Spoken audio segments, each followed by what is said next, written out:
Hello guys, நம்ம இன்றைக்கி பார்க்க போகிற படம் என்னென்னா ராவ் பகதூர். இப்போ இந்த படத்தோட கதை என்னென்னு பார்த்துருவோம்.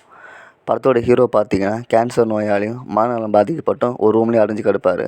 அவரோட மனைவியும் இன்னொரு ரூமில் அடைஞ்சு கிடப்பாங்க. இவங்க 2 பேரும் ரூம் விட்டு வெளியே வர மாட்டாங்க.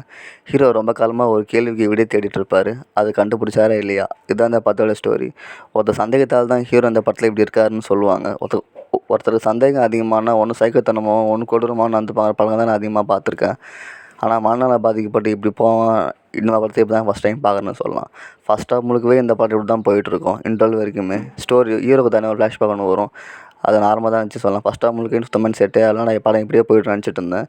பட் செகண்ட் ஹாஃபில் இன்னொரு ஃப்ளாஷ்பேக் வரும். அது ரொம்ப நல்லா எடுத்திருந்தாங்கன்னு சொல்லலாம். முக்கியமாக கிளைமாக்ஸ் ட்விஸ்ட்டு கொஞ்சம் நல்லா பண்ணியிருந்தாங்க. இந்த படம் எல்லாருக்கும் பிடிக்குமான்னு கேட்டிங்கன்னா ரொம்பவே டவுட்டு தான். இந்த படத்தோட பெரிய மைனஸே பார்த்தீங்கன்னா டூரேஷன் தான். 2.5 மணி நேரத்துக்கு இந்த படம் போகுது. அங்கெல்லாம் படத்தில் ஸ்டோரியே கிடையாது. இன்னும் கொஞ்சம் டூரேஷனை கொஞ்சம் கம்மி பண்ணியிருக்கலாம். ஓவரால் இந்த படம் எனக்கு ஒன் டைம் பார்க்குற மாதிரி இருந்துச்சு, அப்படி தான் சொல்லுவேன். இப்போ இந்த படம் ஓடிடி பிளாட்ஃபார்மில் அவைலபிளாக இருக்குது. வேணும்னா ஒரு முறை கண்டிப்பாக ட்ரை பண்ணி பாருங்கள்.